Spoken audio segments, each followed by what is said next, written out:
Harper Audio presents Motormouth by Janet Evanovich, performed by C.J. Critt. Copyright 2006 by Evanovich Incorporated. Production copyright 2006 by HarperCollins Publishers.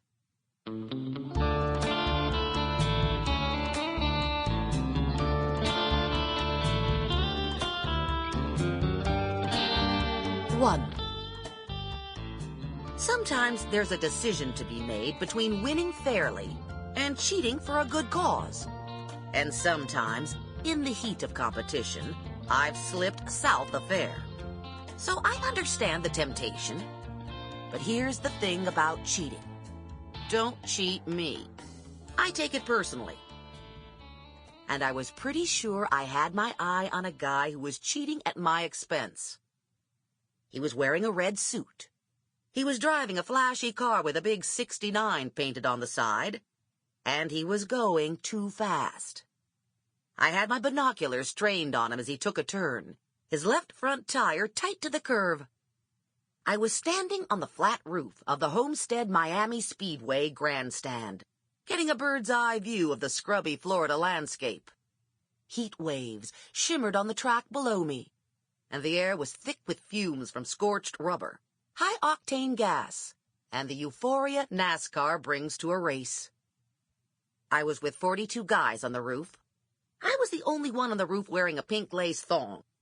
At least, I was almost certain I was the only one in a thong, since I was the only female. But hell, what do I know?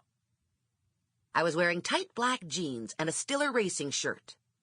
The shirt had short sleeves, was white with black and gold trim, and the Stiller Racing logo was embroidered on the front.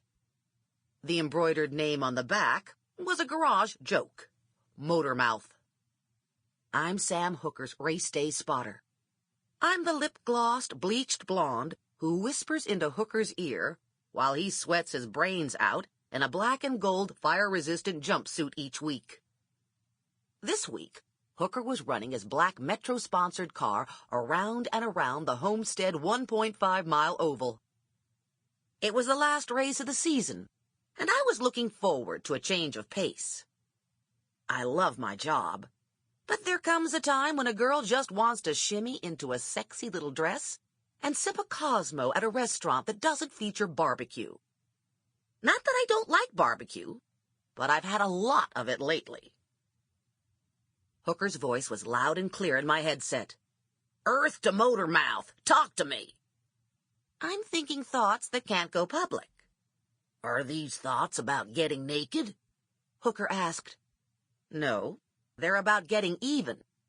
Listen, it was an accident, I swear. I was drunk and I don't remember a thing. I don't know how I ended up in bed with that sales clerk. Darling, you know I love you. Mental head slap. Not that, you moron. I'm talking about the race. Hooker got his start on Texas dirt tracks. He's raced open-wheel carts, trucks, and everything in between. He's my age, but he looks like a college kid. Sun-bleached blonde hair, and a nice body that's got some muscle and stands a couple inches taller than me. The difference between Hooker and the college kid is in Hooker's eyes. There are lines at the corners that tell his age and grit. And there's a depth that comes from living hard and gaining something from it. I'd done some racing when I was in high school. Strictly local amateur stuff. I'd wreck the cars, and then I'd fix them up in my dad's garage in Baltimore. Turned out I was a lot better at fixing them than racing them, so I bailed on the driving and got an engineering degree instead. Hooker isn't worth anything as a mechanic, but he can really run a car. I've worked as his spotter, and also as a part of his R&D team for an entire season, 36 cup races, and I'm knocked out by his consistently aggressive attitude and his ability to drive. There are those who question Hooker's balls-to-brain ratio. I've never seen an X-ray of his head, so I'm taking a winger on his brain. But I've seen the other equipment in question, and I'm pretty confident the ratio is 2 to 1. I'd been involved in a romantic relationship with Hooker when I'd taken the job with Stiller. And Sample complete. Ready to continue?